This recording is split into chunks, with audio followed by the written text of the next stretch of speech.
안녕하세요. 지난주에 사도행전 12장에 이어서 오늘은 13장 말씀을 가지고 교제하겠습니다. 12장에서는 세상이 어떻게 교회를 박해야 하는지, 그리고 성령님께서 어떤 응답을 하시는지에 대한 사건들을 봤습니다. 오늘 13장에서는 또 다른 성령님의 역사하심에 대해서 교제하기를 원합니다. 제가 오늘 말씀이 많이 길어요. 준비하다 보니까 20페이지가 나오더라고요. 그래서 오늘 다 교제를 못할 것 같은데 시간이 허락되는 대로 교제하도록 하겠습니다. 제가 20대 때는 뭘 교제할까, 뭘 더 교제할까 이런 고민을 했는데, 지금은 뭘 덜어내야 되나 이런, 이 앞에 나와서도 그 20대 때는 무슨 말을 하지 이랬는데, 그 30대 때는 말하지 말아야 되는데 이런 고민을 하게 됩니다. 나이가 더 들면 어떻게 하려고 하는지 모르겠습니다. 사도행전 13장을 함께 펴시기 원합니다. 오늘 말씀에 일반이라는 말을 제가 많이 사용했더라고요. 그래서 제목을 굳이 정한다면 일반의 일들이라는 제목을 가지고 교제하도록 하겠습니다. 사도행전 13장 1절입니다. 성도님들과 함께 읽겠습니다. 사도행전 13장 1절입니다. 시작. 안디옥 교회에 선지자들과 교사들이 있으니 곧 바나바와 니게르라 하는 시므온과 구레네 사람 루기오와 분봉왕 헤롯의 젖동생 마나엔과 및 사울이라. 안디옥 교회에 선지자들과 교사들이 이렇게나 많이 있었습니다. 안디옥 교회를 소개하자면 사도행전 11장 19절에 나타난 대로 스데반의 순교로 인해 일어난 환난으로 흩어진 자들이 유대인에게 복음을 전하고, 그 중에 구브로와 구레네 사람 몇 사람이 헬라인 곧 이방인에게도 복음을 전하면서 이 안디옥에 교회가 세워졌습니다. 이 바나바가 제일 먼저 소개가 되는데요. 바로 전장에서 예루살렘 교회의 파송을 받고 안디옥 교회로 온 착한 자라고 불리는 자입니다. 그리고 니게르라 하는 시므온, 여기서 나타나는 니게르라고 하는 단어가 좀 익숙하실 수도 있을 것 같아요. 검다라는 의미입니다. 이 사람은 흑인이었습니다. 그리고 구레네 사람 루기오, 이 구레네 지역도 살펴보면은 북아프리카 구레네입니다. 이 사람도 역시 흑인이라고 생각되어집니다. 그리고 분봉왕 헤롯의 젖동생 마나엔, 사도 요한을 처형한 헤롯의 젖동생이라고 합니다. 그냥 동생은 아닌 것 같고, 학자들은 그를 그냥 귀족 출신이라고 이야기합니다. 그러나 그는 그 출신을 의지하지 않고 나라나 권세가 아니라 하나님께 자기를 맡겨놓았다는 것에 또 감동이 됩니다. 그리고 마지막으로 사울이 소개되고 있습니다. 예루살렘에서 복음을 전하다가 유대인들의 위협으로 인해서 고향인 다소에 있었습니다. 그리고 바나바의 요청으로 인해 함께 안디옥 교회를 섬기게 되었습니다. 여기서 저는 교회의 일반적인 특징을 이야기하고 싶습니다. 다양한 인종이나 문화나 신분을 뛰어넘는 완전히 다른 사람들이 모여서 한 세 사람을 이루는 곳입니다. 심지어 유대인과 이방인이 그리스도로 하나가 되는 일을 우리가 이 본문에서 볼 수 있습니다.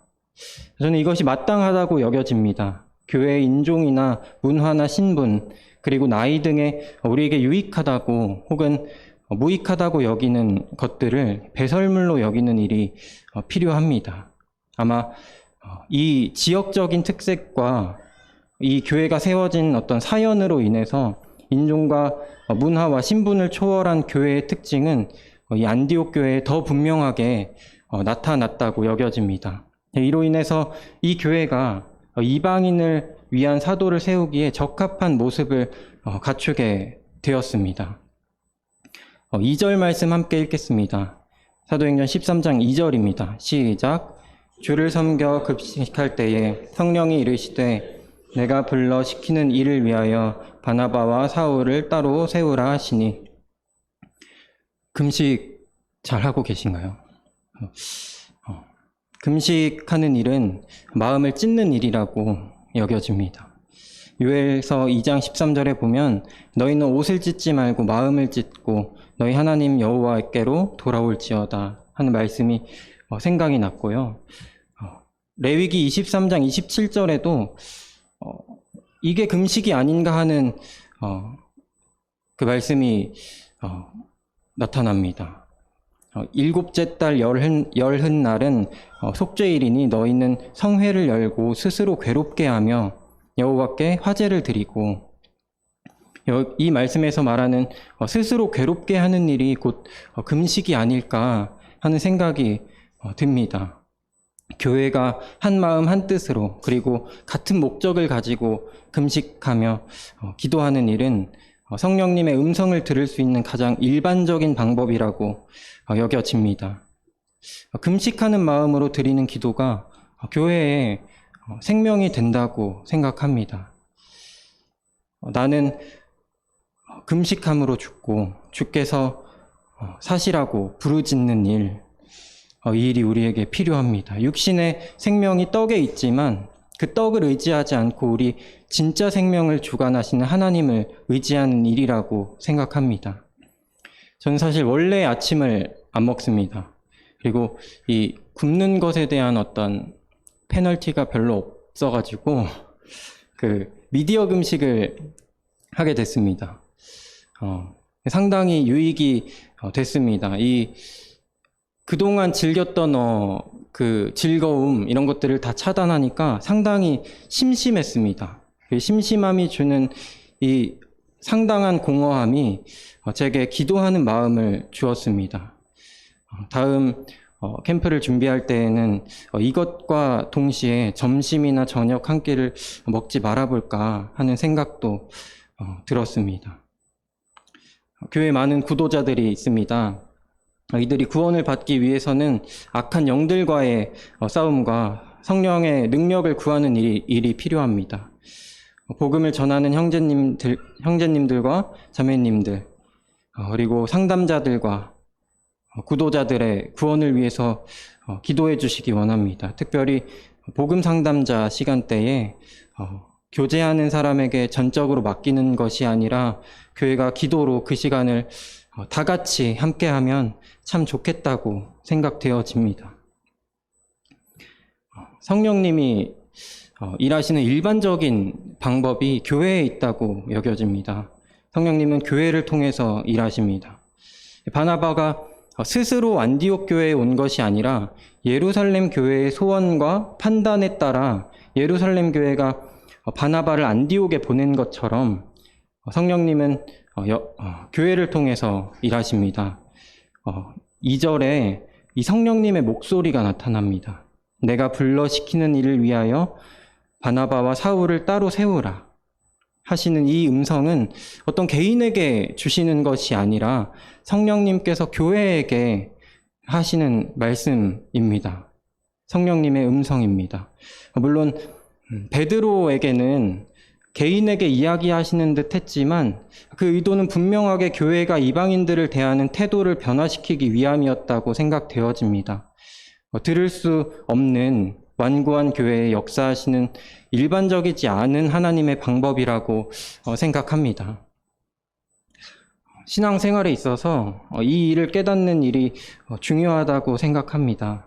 내 비전, 내 신앙, 내 사역, 성령님께서 나 개인에게 말씀하시는 것에 집중하는 것이 중요하지 않다고 말하는 것이 아니라 그보다 먼저 성령님이 교회를 통해 일하신다는 사실을 알고 또 믿고 그 개인적인 음성이 과연 나를 통해 교회에게 하시는 말씀인지 돌아보고 그 가운데 겸손해야 합니다. 우리 교회에 어떤 일들이 필요한지를 돌아보고 그 일들을 하면서 성령님께서 어떤 음성을 우리에게 읊조리고 계신지 그 음성을 통해서 교회가 어떤 비전을 가지기를 원하시는지, 교회에 어떤 소망을 갖게 하시는지, 분명하게도 교회의 지체가 된 자만 그 소리에 집중할 수 있을 것이라고 확신합니다. 그리스도인의 신앙생활은 교회가 기초이고 교회가 목적이 되어야 마땅합니다. 코로나가 이것을 꽤나 흐려지게 만들었습니다. 나의 신앙에 집중하게 만드는 역사가 있었습니다. 내 비전과 내 사역이 우선시되어서 다른 교회를 찾는 일이 우리 가운데 없었으면 좋겠습니다. 혹은 나에게 주신 음성이라는 믿음으로 인해 인내하지 못하고 교회 안에서 다툼과 분열을 일으키지 않아야 합니다. 그런 일들을 생각보다 많이 보게 되는 것 같습니다. 내가 들은 그 음성을 주권자들에게 공유하고 장로님들의 판단을 신뢰해야 합니다. 성령님의 음성을 나는 들었는데 아무리 얘기해도 교회는 듣지 못한다고. 그것이 만약 사실이라고 한다면 성령님이 일반적이지 않은 방법으로 그 교회를 다루실 것이라는 하나님의 선하심에 대한 겸손한 믿음이 필요합니다. 그리고 교회가 다 함께 성령님의 음성을 듣는데 집중하는 교회, 그러한 기도를 하는 교회가 되면 참 좋겠습니다. 또 한편 회개하게 됩니다.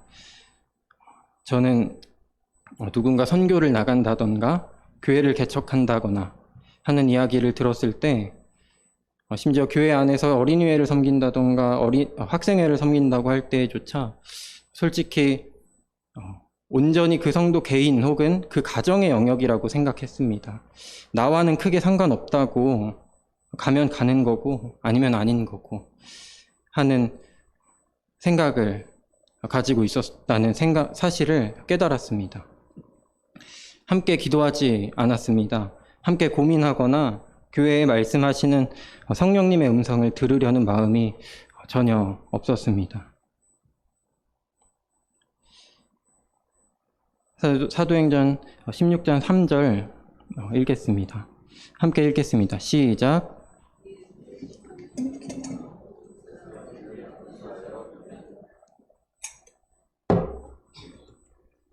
이렇게 바나바와 바울의 전도 여행이 시작됩니다.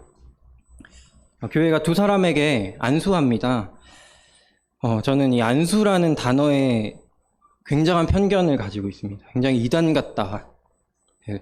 좋은 것이라고 느껴본 적이 없고요.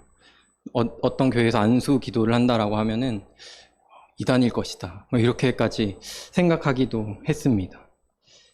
네, 말씀에 이렇게 나온 것을 주의 깊게 본 적이 없던 것 같습니다. 안수의 의미가 무엇인가 살펴보게 되었습니다. 출애굽기, 레위기, 민수기에서는 하나님께 드려지는 제물과 예물에 손을 대고 그 제물을 하나님께 나 대신에 드린다는 의미로 사용했던 것 같습니다. 레위기 1장 4절에 보면은 그는 번제물의 머리에 안수할지니 그를 위하여 기쁘게 받으심이 되어 그를 위하여 속죄가 될 것이라. 또 다른 구절에서는 레위인을 봉사하는 자로서 하나님께 제물로 드릴 때에도 이스라엘 백성들이 레위인에게 안수하였습니다. 민수기 8장 10절로 11절을 읽으면 레위인을 여호와 앞에 나오게 하고 이스라엘 자손이 그들에게 안수하게 한 후에 아론이 이스라엘 자손을 위하여 레위인을 흔들어 바치는 제물로 여호와 앞에 드릴지니 이는 그들에게 여호와께 봉사하게 하기 위함이라. 그리고 또 모세가 죽기 전에 여호수아에게 안수하여 지혜의 영을 충만하게 한 일도 있습니다. 신명기 34장 9절입니다. 모세가 눈의 아들 여호수아에게 안수하였으므로 그에게 지혜의 영이 충만하니. 또 다 찾을 수 없지만 복음서에서 예수님이 안수를 통하여 많은 이들을 치료하는 이적을 보이신 장면도 생각이 납니다. 사도행전에 이르러서는 이 안수의 의미가 우리에게 분명해진 것 같습니다. 사도행전 8장 17절에 보면 이에 두 사도가 그들에게 안수함에 성령을 받는지라.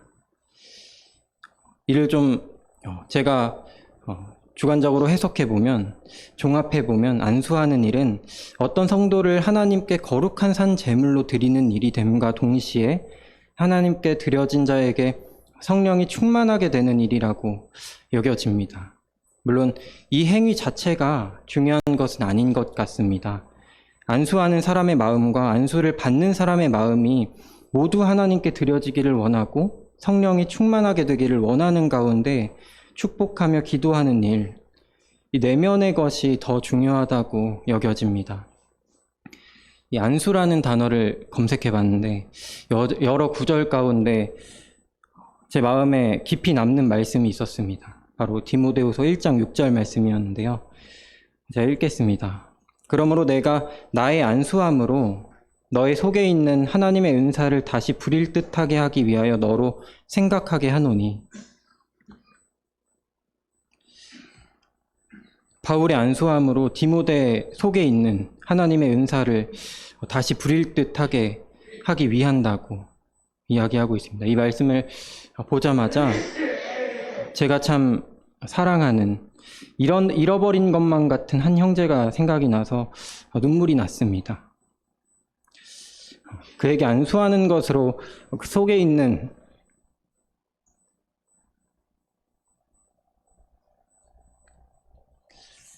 하나님의 은사를 다시 부릴 듯 하게 할 수 있다면 참 감사하겠다고.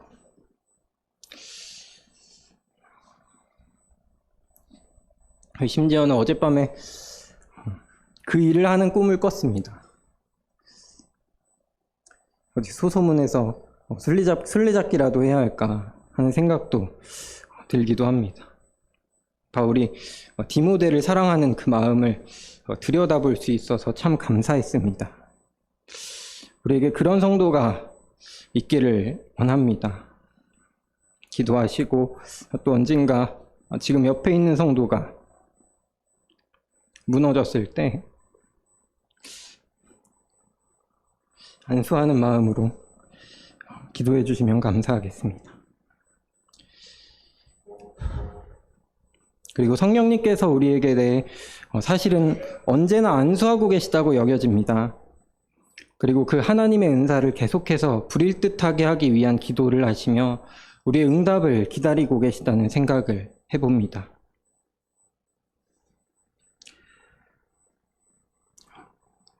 (4절로) (5절을) 성도님들께서 읽어주시겠습니다. 시작.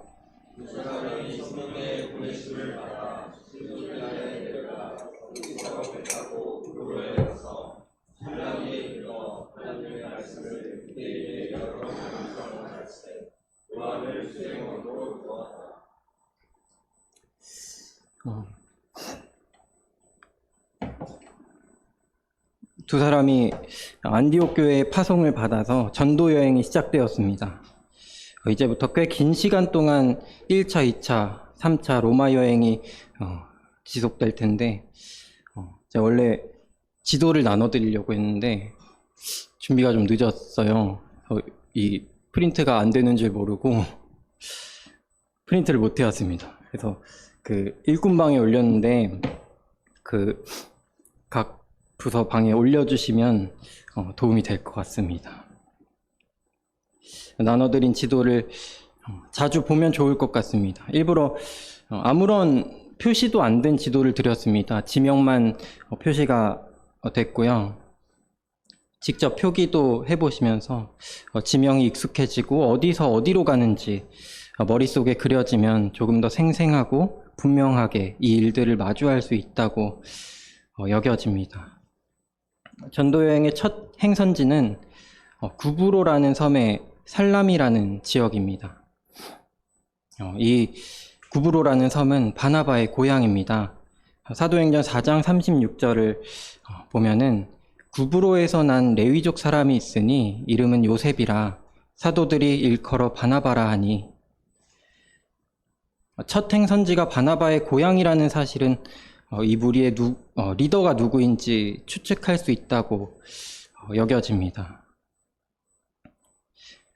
두 사람과 수행원 마가 요한이 함께 이 여행을 떠났습니다. 전도서 4장 9절과 12절 말씀이 떠오릅니다. 생각나는 장면입니다. 두 사람이 한 사람보다 나음은 그들이 수고함으로 좋은 상을 얻을 것임이라 한 사람이면 패하겠거니와 두 사람이면 맞설 수 있나니 세 겹줄은 쉽게 끊어지지 아니하느니라. 일반적인 동역의 모습은 두 사람 이상이 함께합니다. 예수님도 마가복음 6장 7절에서 제자들을 둘씩 보내신 것을 볼 때에 이것이 참 일반적인 그리고 아름다운 사역의 모습이라고 여겨집니다. 그리고 이는 주님께 드려진 가정이 아름다운 이유이기도 합니다. 주와 교회에 헌신하는 부분은 주님이 보시기에 참 아름답습니다. 청년들이 부부가 함께 동거하며 주를 섬기는 모습을 꿈꾸면서 자기 배우자에 대한 기도 제목에 이를 포함했으면 좋겠습니다. 6절로 12절입니다. 함께 읽겠습니다. 시작. 온 섬 가운데로 지나서 바보에 이르러 바 예수라 하는 유대인 거짓 선지자들 만나니 그가 총독 서기오 바울과 함께 있으니 서기오 바울은 지혜 있는 사람이라 바나바와 사울을 불러 하나님의 말씀을 듣고자 하더라.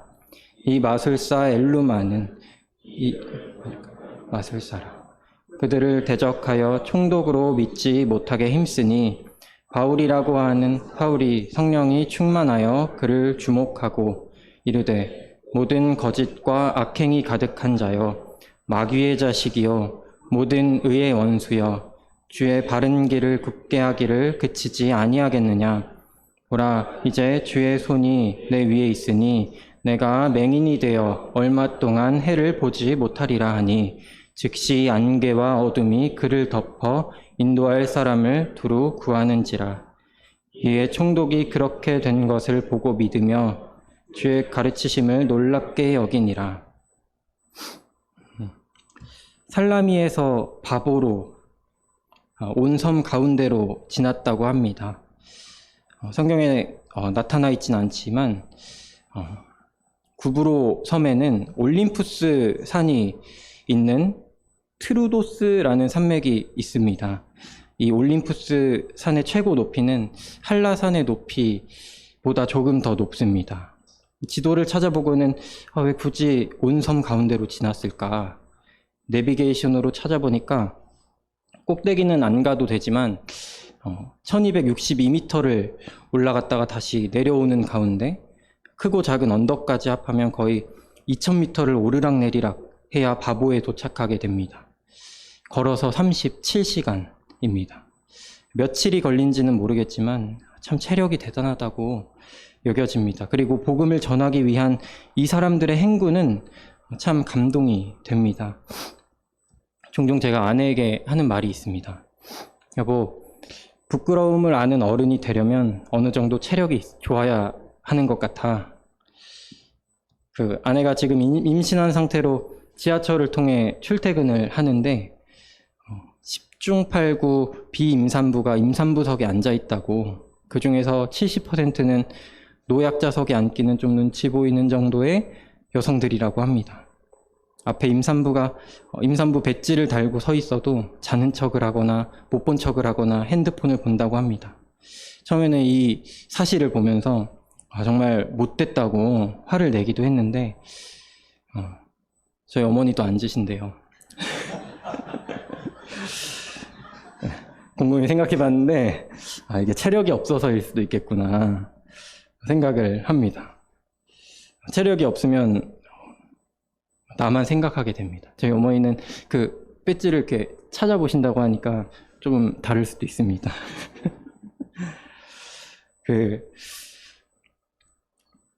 제가 그 공사장을 이렇게 전전하는 일을 하는데 그 지하철 공사를 자주 나갑니다. 그러면은 거기에 굉장히 그 성격이 안 좋은 그 노동자들이 많이 있습니다. 그 체력이 한계에 부딪히면 쉽게 다투게 됩니다. 그들도 그 프로필 사진이나 이런 거 보면은 굉장히 좋은 아버지, 좋은 남편이더라고요. 근데 그 공사장에만 오면은 막 그렇습니다. 네. 체력이 없으면 일단 내가 살고 봐야 하기 때문에 부끄러움도 없어지고 동시에 남을 생각하는 마음을 가지기도 어려워지는 것 같다는 이야기를 아내와 한 적이 있습니다. 사실 방금 말씀드린 이것은 예수님의 삶을 보면 진리는 아닌 것 같습니다.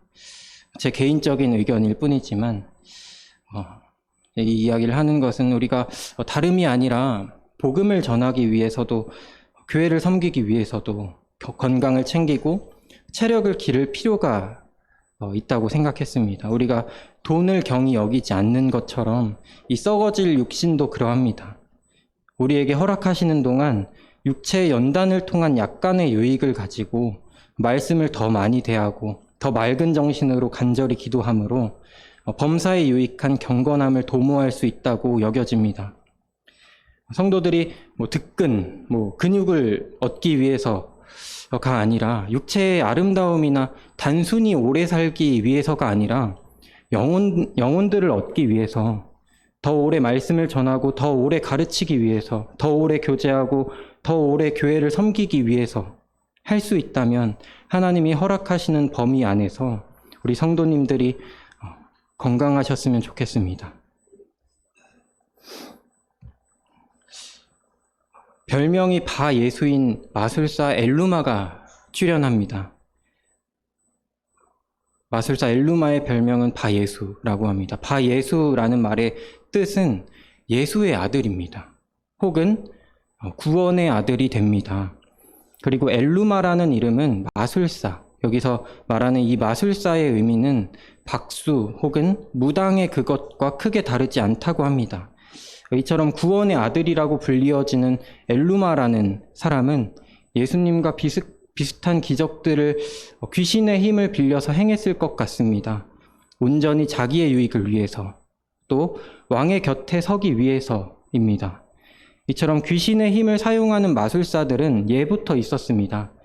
느부갓네살 왕의 꿈을 해석하기 위해 부른 지혜자들을 부를 때 같은 단어가 사용되었고, 같은 단어는 아니지만 이스라엘이 출애굽할 때에도 이러한 왕이 자문을 받는 무당 혹은 마술사들이 존재했습니다. 이 존재들은 선교를 나갈 때 일반적으로 가장 먼저 맞닥뜨리는 일이라고 알고 있습니다. 그 지역의 토속신앙 혹은 무당들을 마주하는 일들이 분명하게 있습니다. 심지어 선교를 나가지 않은 우리에게도 그렇습니다. 우리가 삶에서 복음을 전할 때에도 그들이 믿고 있는 것과 대치합니다. 돈이 신이 된 사람들을 마주합니다. 어제 아주 기괴한 뉴스를 봤습니다. 차 안에서 두 남성이 허벅지가 괴사된 채 발견되었습니다. 한 명은 죽었고 한 명은 중태 상태라고 합니다. 두 사람은 친구 사이인데 채무 관계가 있어서 합의하기로 했습니다. 대화를 통해서 절대 자지 않고 그 일을 결판짓기로 합니다. 그 과정 가운데 상대방이 잠들면 뺨을 때리거나 주먹을 가격하거나 하는 일들을 서로 종이에 사인해서 합의합니다. 괜찮다고. 둘이 졸음을 참지 못하게 되었을 때 서로 허벅지를 돌로 내리쳤다고 합니다. 그렇게 3주 동안 그 토론을 했다고 합니다. 그래서 폐혈증과 과다출혈로 한 명은 죽고 한 명은 중태에 빠졌다고 합니다.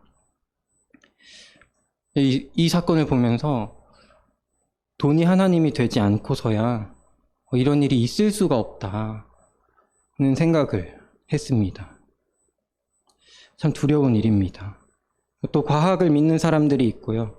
혹은 무신론을 깊이 신앙하는 믿음들이 우리 곁에 있는 토속신앙이 될 수 있다고 여겨집니다. 심지어 때때로 우리는 토속신앙과 복음이 연합되는 일을 볼 때도 있습니다. 당장 우리에게 하나님을 믿으면 부자가 된다고 하는 기복신앙이 대표적입니다. 때때로 주께서 어떤 자들에게 부를 허락하시지만 하나님을 잘 믿는다고 우리 모두에게 부를 주시지 않습니다. 또한 성경은 부자가 되는 일을 딱히 복이라고 이야기하지 않는데도 그러한 믿음이 토속신앙과 함께 연합해서 우리에게 자연스럽게 깃들어 있을 때가 있습니다. 토속신앙에 복음이 흐려지는 일은 참 무서운 일입니다. 오히려 이 바예수라는 이름처럼 스스로에게 구원이 있다고 말하는 이들에게 거절당하는 것이 자연스럽습니다. 사탄에게 거절당하는 일이 옳습니다. 교회의 구도자 혹은 불신자들을 데리고 와보셨을 것 같습니다. 혹은 그러한 일을 옆에서 지켜보고 기도해 보셨으리라고 믿어 의심치 않습니다. 그런데 이 일은 정말 웬만해서는 사탄에게 방해를 받습니다. 이것이 일반적입니다. 사탄이 영혼들을 내버려 둔다는 것은 정말 이상한 일입니다. 사탄이 자기 본분을 망각해야 일어날 수 있는 일, 그리고 사탄이 일하는 그 일이 있을 때 우리는 성령님의 일하심을 보게 됩니다. 그 성령님은 우리를 기도하게 하시고 또 우리와 그들의 마음을 변화시키시고 겸손하게 하시고 그 변화된 마음으로 사탄의 온갖 방해를 극복합니다. 성령으로 악한 영과 대적하는 그 일을 우리가 직접 보게 됩니다. 하나님의 어떠하심을 성령님의 일하심을 통해서 보게 됩니다. 우리는 악한 영들에 대해서 마땅히 성령을 의지하며 기도해야 합니다. 성령이 우리 안에 충만해지면 10절에 모든 거짓과 악행이 가득한 자요 마귀의 자식이요 모든 의의 원수여 주의 바른 길을 굽게 하기를 그치지 아니하겠느냐 하는 말씀이 우리의 입과 영을 통해서 악한 영들에게 임할 것입니다. 주의 손은 그 사탄의 눈을 멀게 할 것입니다. 복음이 전해지는 것을 방해하지 못하게 할 것입니다. 그때 총독이 그러했던 것처럼 구원받는 역사가 일어날 수 있게 됩니다. 이와 같은 하나님의 일하심을 통한 영광스러운 승리를 봤을 때 우리의 믿음은 한결 단단해지고 더욱 믿음 가운데 기도하게 되고 하나님과 더욱 긴밀해지고 성령을 더욱 의지하게 될 것입니다. 제가 8, 9년 전에 전역하고 얼마 지나지 않아서 대전의 한 청년 캠프에 간 적이 있습니다. 거기서 제가 정확히 기억하진 않는데 어떤 이야기를 들었습니다. 한 형제님이 어느 마을을 지나가다가 거기서 구슬하는 광경을 목격했다고 합니다. 궁금해서 그 일을 구경하고 있는데 그 무당이 구슬하다가 이제 작두를 타려고 하는 중에 칼 위에 올라가기를 잠깐 멈추고 자기 쪽을 착 돌아보더니 혹시 여기 예수 믿는 사람 있어? 라고 했답니다. 그래서 그 형제님이 그곳에서 쫓겨났대요. 제가 이 이야기를 듣고 무슨 생각을 했을까요? 와, 진짜 부럽다. 무당이 인증한 그리스도인이라니. 나도 기회가 되면 꼭 한번 찾아가 볼 수 있었으면 좋겠다. 라는 생각을 했습니다. 그런 경험을 하면 얼마나 구원의 확신이 들까. 참 옳지 못한 생각을 제가 했습니다. 최근에 다시 그 일을 생각해 봤을 때 그 무당의 말로 인해서 구원의 확신을 견고하게 하는 일이 참 두려운 일이라고 여기게 되었습니다. 누가복음 4장 41절에 여러 사람에게서 귀신들이 나가며 소리질러 이르되 당신은 하나님의 아들이니이다. 예수께서 꾸짖으사 그들이 말함을 허락하지 아니하시니 이는 자기를 그리스도인 줄 알미러라. 귀신들이 고백합니다. 당신은 하나님의 아들이시니이다. 사도행전 16장 17절에도 바울이 비슷한 경험을 합니다. 그가 바울과 우리를 따라와 소리질러 이르되 이 사람들은 지극히 높은 하나님의 종으로서 구원의 길을 너희에게 전하는 자라 하며 이같이 여러 날을 하는지라. 바울이 심히 괴로워하여. 무엇이 괴로운가? 격투기 같은 데서 상대방의 힘을 활용하는 것처럼 그들의 소리를 활용하면 참 효과적일 텐데. 야, 들었지? 귀신조차 예수님을 하나님의 아들이라고 이야기하는 거 들었지? 우리가 하나님의 종으로서 구원의 길을 전하고 있다고 귀신조차 이야기하잖아. 그러나 돌이켜 생각해보면 그 귀신의 입을 통해서 하나님이 증거되는 일, 정말 괴로운 일이어야만 합니다. 우리가 그 상태에서 복음을 전할 수가 없습니다. 믿음의 뿌리가 조금이라도 그것을 기초로 둔다면, 야, 들었어? 귀신조차 예수를 하나님의 아들이라고 말하는데 믿어야 하지 않을까? 라고 하는 그 일은 반석이신 그리스도와 그의 말씀이 아닌 완전히 모래 위에 집을 지은 아주 위태로운 모양이라고 여겨집니다.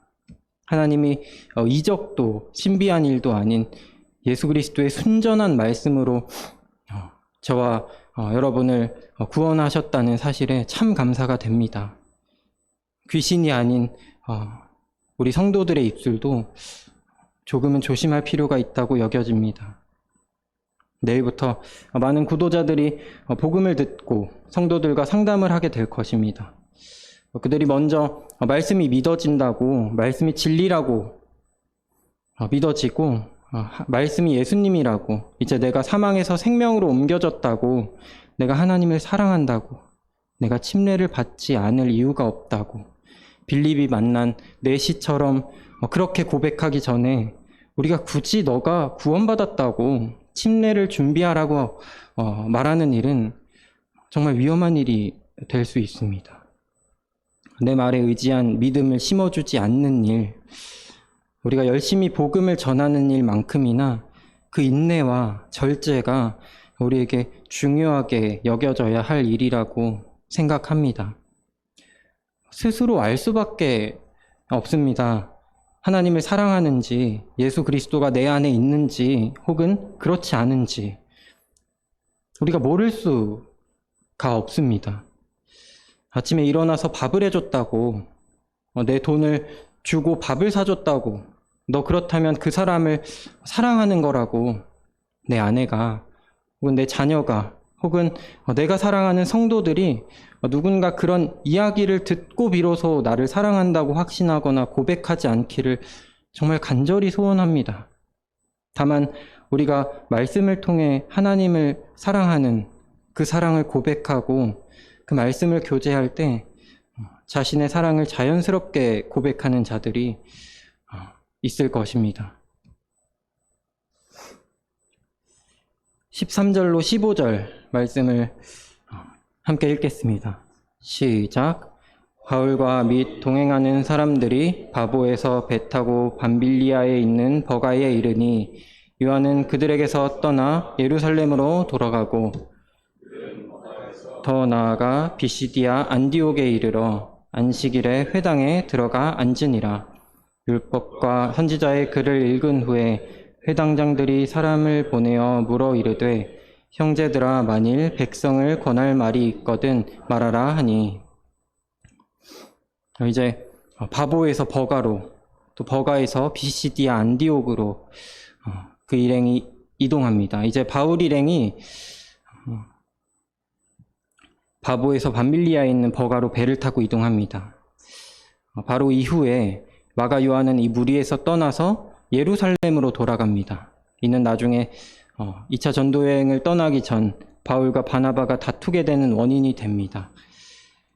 마가 요한이 왜 떠났을까? 그 이유를 열심히 찾고 싶었어요. 네, 몇 가지 제시를 해봅니다. 13절에 바나바의 조카였던 마가 요한은 바나바 삼촌의 부탁에 의하여 이 여행에 함께 하였을 것이라고 생각되어집니다. 그런데 바나바와 바울이라고 불리던 바나바가 리더였던 이 무리가 이제 바울과 동행하는 사람들이라고 불리어집니다. 저희는 바나바에서 바울로 리더십이 옮겨졌다는 사실을 추측할 수 있습니다. 혹 마가 요한은 어린 마음에 이런 리더십이 삼촌에서 바울로 옮겨진 것에 대한 실망을 했을 수도 있습니다. 그리고 또 한 가지는 구브로에서의 고된 산행이 있었습니다. 그리고 동시에 버가에서 비시디아 안디옥으로 가는 여행에서도 타우르스 산맥을 넘어야 한다고 합니다.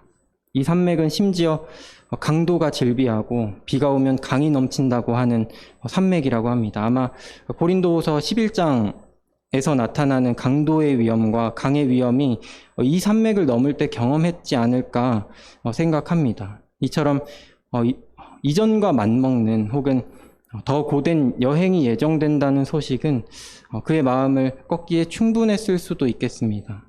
우리가 앞선 이유가 아니더라도 이 짧은 구절을 통해서 우리는 동역에 대해서 생각해 볼 수 있습니다. 복음을 전하는 일보다 성도들과 동역하는 일을 더 어려워하는 성도들을 봅니다. 저도 그런 것 같습니다. 그리고 이것은 실제로 더 어려운 일이 아닐까 싶습니다. 한 교회에서 구원을 받는, 제가 아는 한 교회에서 구원을 받는 역사가 정말 풍성한 교회를 알고 있습니다. 그러나 그 교회의 성도의 숫자는 항상 그대로입니다. 복음을 전하는 자가 성도들을 양육하는 은사를 가진 자와 함께 해야 했는데 그 동역이 참 부족했습니다.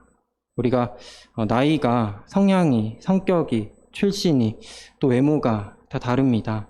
이것만 봤을 때 우리가 사실은 만날 일이 없는 사람들이잖아요. 우리 성도님들께서 청년들 혹은 학생들, 이 애기들이랑 무슨 얘기를 하시겠어요? 또 이 청년들은 이 어른들이랑 이 세대에서 오는 이 간극을 어떻게 메울까요? 성격과 성향의 차이와 같은 것들을 완전히 내려놓는 일은 정말 어렵습니다. 그리고 사탄이 이것들을 물고 놓아줄 마음이 없습니다. 너희는 다르다고, 하나가 될 수 없다고, 무엇을 하든지 차라리 혼자가 낫고 네 판단이 모두 옳고 그것이 편하다고 이야기합니다. 그러나 몸이 하나요 성령도 한 분이시니 이와 같이 너희가 부르심의 한 소망 안에서 부르심을 받았느니라.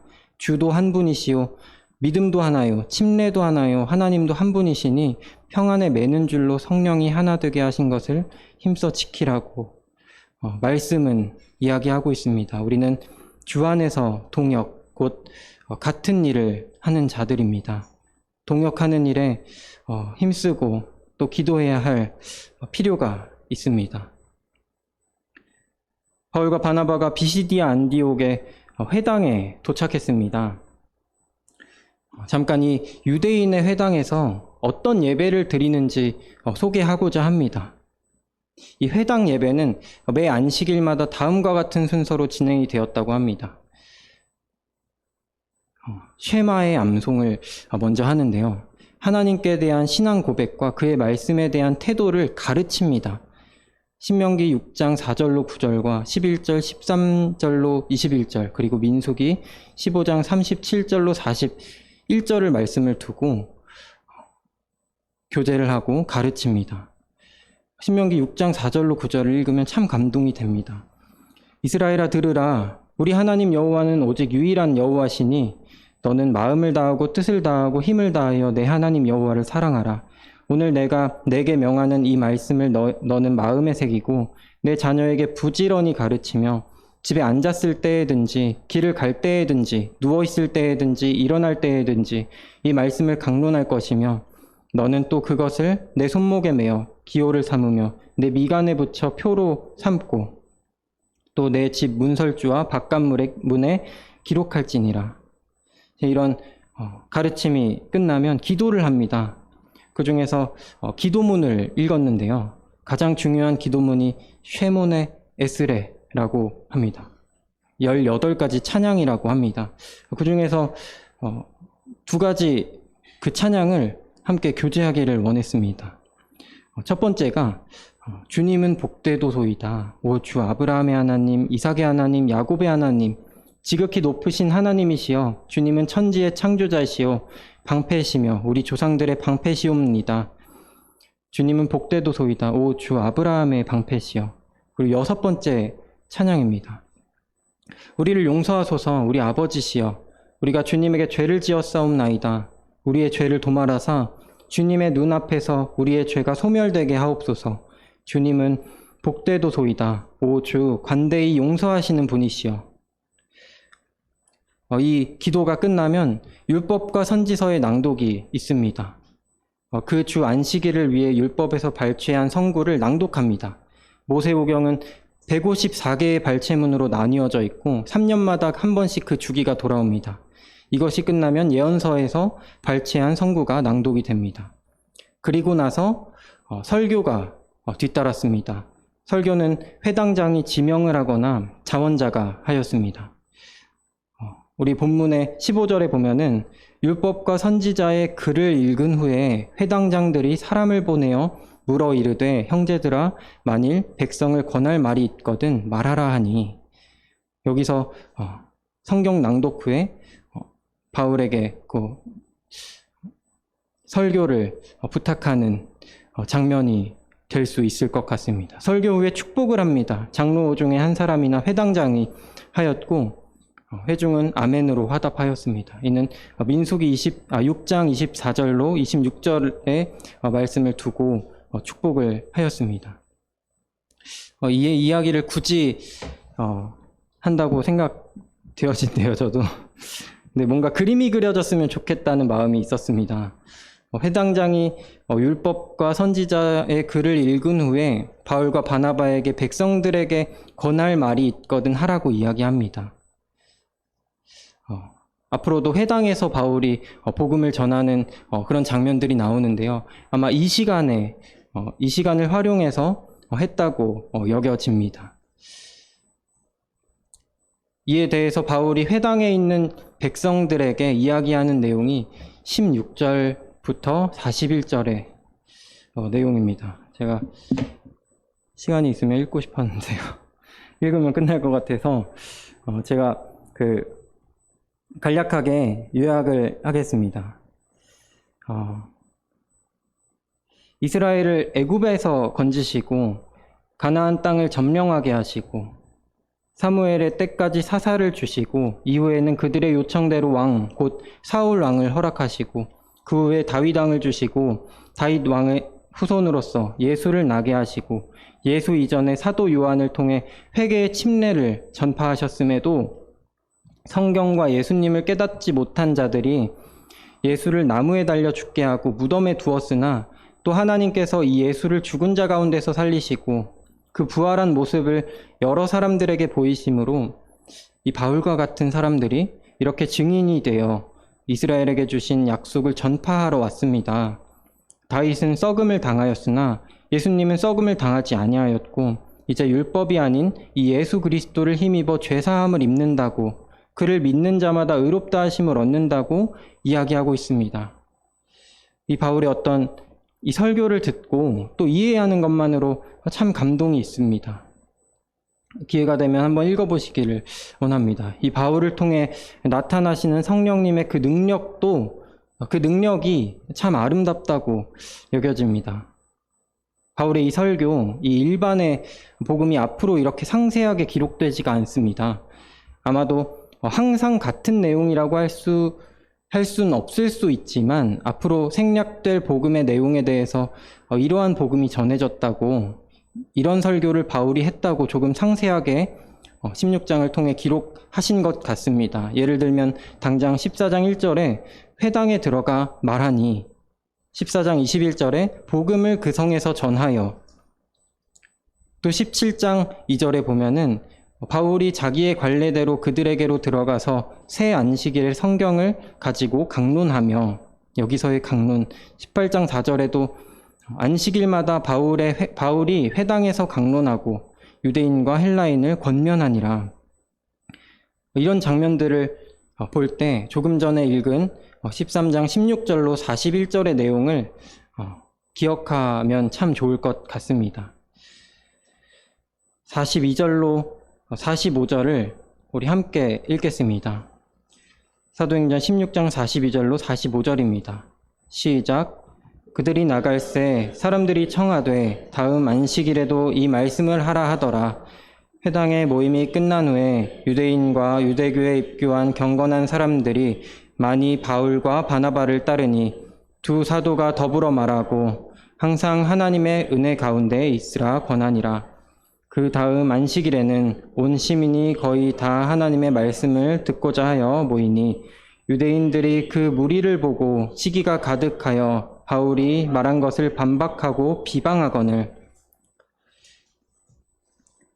일반적인 복음에 대한 반응이라고 생각했습니다.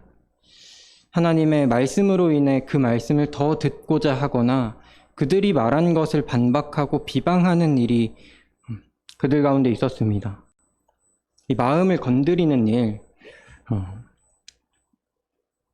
하나님의 말씀은 살아있고 활력이 있어 좌우의 날선 어떤 검보다도 예리하여 혼과 영과 및 관절과 골수를 찔러 쪼개기까지 하며 또 마음의 생각과 뜻을 판단하나니.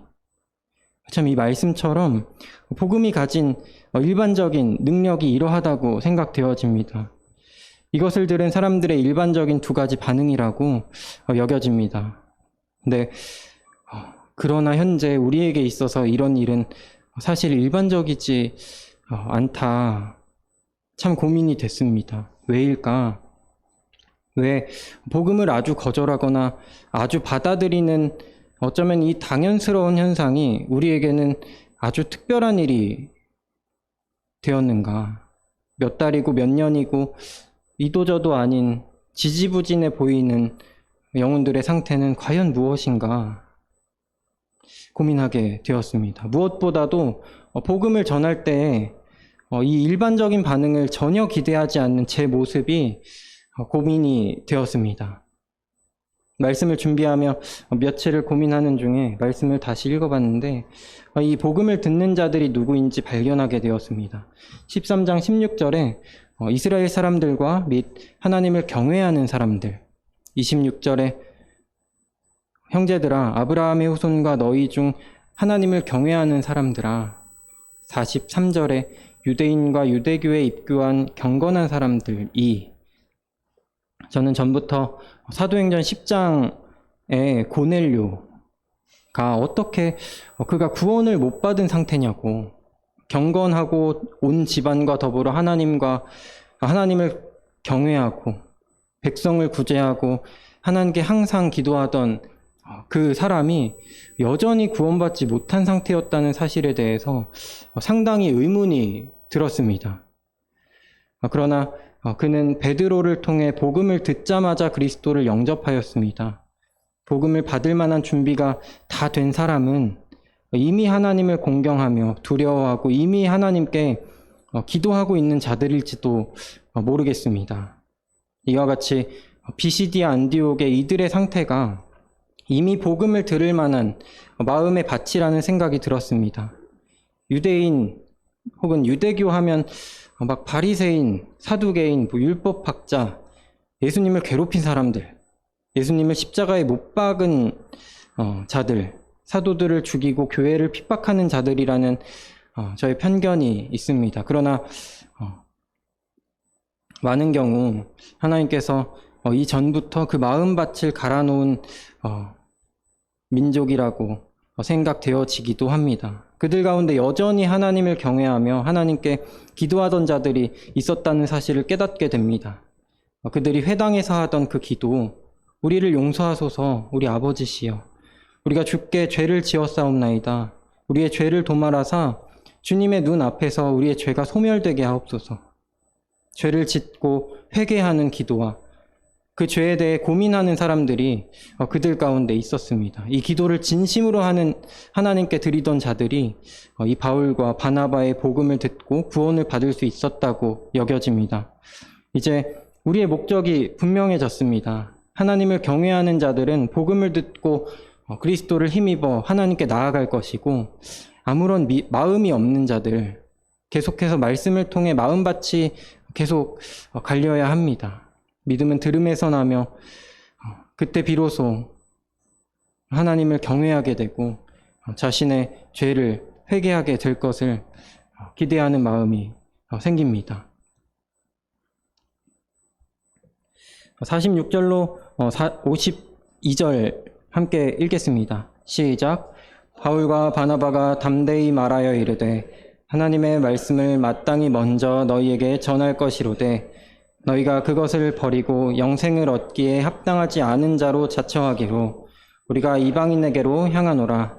주께서 이같이 우리에게 명하시되 내가 너를 이방의 빛으로 삼아 너로 땅끝까지 구원하게 하리라 하셨느니라 하니 이방인들이 듣고 기뻐하여 하나님의 말씀을 찬송하여 영생을 주시기로 작정된 자는 다 믿더라. 주의 말씀이 그 지방에 두루 퍼지니라. 이에 유대인들이 경건한 귀부인들과 그 신의 유력자들을 선동하여 바울과 바나바를 박해하여 그 지역에서 쫓아내니 두 사람이 그들을 향하여 발에 티끌을 떨어버리고 이고니온으로 가거늘 제자들은 기쁨과 성령이 충만하니라.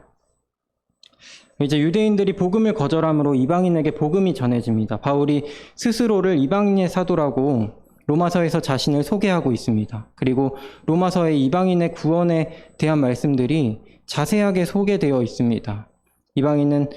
하나님은 이방인의 하나님도 되신다고, 그리고 구원받은 이방인들에게 겸손하라고 말씀하십니다.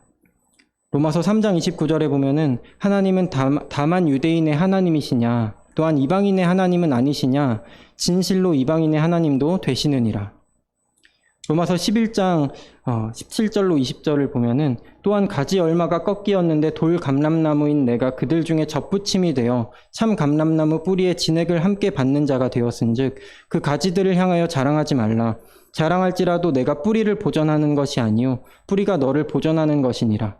그러면 내 말이 가지들이 꺾인 것은 나로 접붙임을 받게 하려 함이라 하리니 옳도다.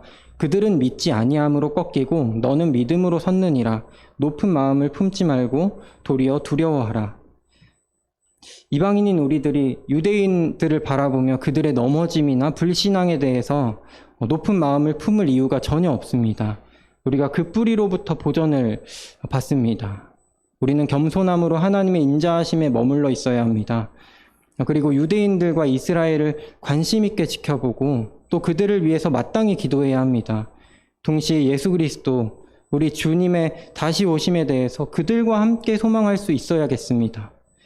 복음은 우리에게 기쁨과 성령 충만을 가져다 줍니다.